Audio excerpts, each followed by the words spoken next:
만약에 가분 채무를 그렇게 이제 1억 원 빚을 갚아야 되는데 그걸 만약에 뭐 막내가 다 갚겠다. 한 사람으로 그럼 그 빚을 몰아줄 수가 있냐? 일단은 안 됩니다. 자기들끼리 약정하는 건 안 되는데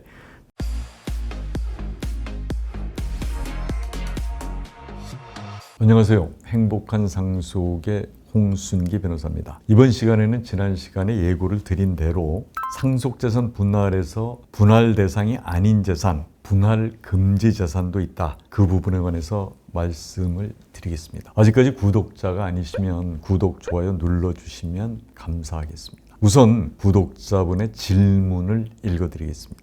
아버지가 돌아가셨습니다. 아버지에게는 3천 명의로 사둔 땅이 있고 건물, 예금, 보험이 있습니다. 사업상 빚과 미납 세금도 있습니다. 조상묘가 있는 선산도 아버지 명의로 되어 있습니다. 위 재산들은 어떻게 분할하나요? 지금 보면 엄청 재산이 여러 가지가 있잖아요. 그리고 이게 어떻게 분할해야 될지 이제 그 점에 대해서 순서대로 한번 말씀을 드리겠습니다. 우선 상속 분할의 대상에 부동산은 무조건 분할 대상입니다. 토지, 건물, 명의신탁이 됐더라도 명의신탁 부동산, 그 다음에 선산, 이것도 분할 대상입니다.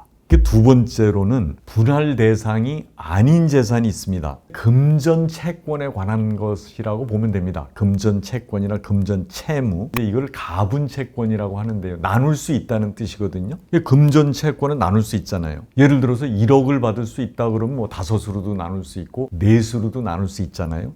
그게 이제 가분 채권이라는 건데, 예금도 마찬가지입니다. 예금도 은행에 예금이 되어 있으면 나눌 수 있잖아요. 이런 가분 채권은 법정 상속분대로 분할돼서 승계가 됩니다. 분할의 대상이 아닌 거죠. 그런데 만약에 지금 어떤 상속인이 기여분을 주장한다거나 아니면 어떤 상속인이 모든 부동산 이런 걸 미리 증여받아서 가지고 가는 바람에 지금 유류분을 받아야 되는 상속인들이 있다고 했을 때는 은행 예금을 한 사람이 가져야 될 수도 있습니다. 그런 경우에는 그 은행 예금을 찾아가지 못하도록 뭐 가압류를 해놓던가 이렇게 하고 그건 내가 다 가져야 된다 이렇게 될 수가 있거든요. 그럴 때는 은행의 예금도 분할의 대상이 될 수가 있습니다. 예외적이지만 이제 그럴 수 있고요. 그 다음에 아버지가 빚이 있을 수 있잖아요. 근데 남한테 현금을 갚아야 될 수도 있잖아요. 금전을 갚아야 될 수도 있는데 이것도 분할 대상은 아닙니다. 예를 들어서 1억의 빚이 있다. 그리고 상속인이 5명이다. 그러면 2천만 원씩을 갚아야 되는 거죠. 이제 그런데 만약에 가분 채무를 그렇게 이제 1억 원 빚을 갚아야 되는데 그걸 만약에 뭐 막내가 다 갚겠다. 한 사람으로 그럼 그 빚을 몰아줄 수가 있냐? 일단은 안 됩니다. 자기들끼리 약정하는 건 안 되는데, 다만 채권자가 돈을 받을 사람이 승낙하면 됩니다. 그 내가 막내한테 받겠다 그러면 1억을 받겠다. 그러면 막내가 다 갚는 것으로 약정을 해도 가능하다. 이런 뜻입니다. 이렇게 가분 채권, 가분 채무라고 나눌 수 있는 금전 채권이나 채무는 상속재산 분할 대상은 아니다. 원칙은 아니다. 이렇게 아시면 좋겠고요. 다음에 이제 상속재산은 아니지만 분할의 대상인 것이 있습니다.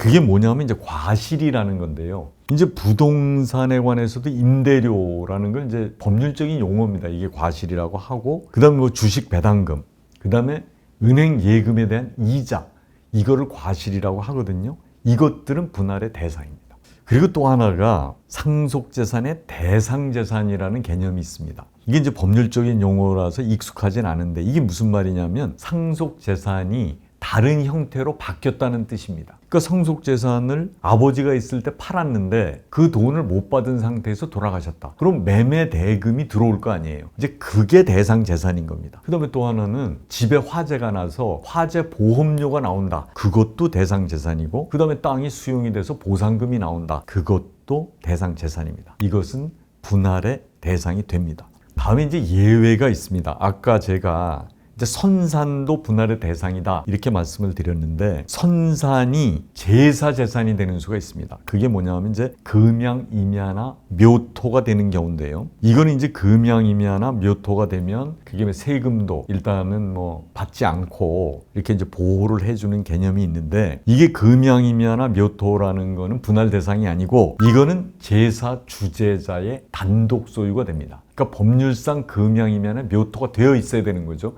그냥 선산 전체가 그렇게 되는 건 아니고. 근데 이제 제사 주재자라는 게 얼마 전에 이제 대법원에서 바뀌었는데, 옛날에는 장남이 제사 주재자였습니다. 그 장남이 없으면 차남, 차남이 없으면 삼남, 뭐 이렇게 가다가 남자가 없으면 여자, 이렇게 갔는데, 지금 대법원에서 바뀌어가지고 제사 주재자는 남자 여자 구별도 없고, 그 다음에 혼외자냐 아니냐의 구별도 없고, 마지가 제사 주재자, 제일 위, 남자든 여자든 제일 위가 제사 주재자인데, 금양임야하고 묘토는 제사 주재자의 단독 소유가 된다, 이렇게 아시면 좋겠습니다. 그리고 이제 유언으로 재단법인을 설립하려고 할 때 출연한 재산, 이거는 분할의 대상이 아니고 이거는 법인에 귀속되는 재산입니다. 그리고 아버지가 예를 들어서 세금을 낼 게 있는데 안 내시고 돌아가셨다, 그러면은 법정 상속분에 따라서 분담을 해서 내야 됩니다. 이거 그렇게 하시면 좋겠고요. 그럼 이제 정리해서 질문에 대한 답변을 드리겠습니다. 이제 부동산은 모두 분할의 대상이다. 그리고 또 하나는 부동산의 과실인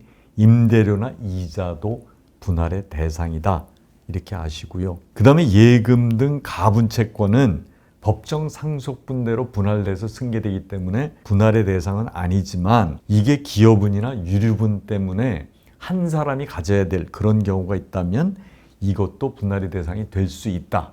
이게 예외적인 경우고요. 그 다음에 남한테 아버지가 금전으로 빚을 갚아야 된다. 그럴 때는 이게 분할 약정을 할 수는 없는데, 만약에 채권자가 승낙을 하면 분할 약정도 가능하다, 이렇게 하시면 되겠고요. 제사 재산이 있다면 이건 말씀드린 대로 제사 주재자에게 귀속이 되고, 세금 납부 의무는 법정 상속분에 따라서 분담이 됩니다. 이렇게 하시면 되겠습니다.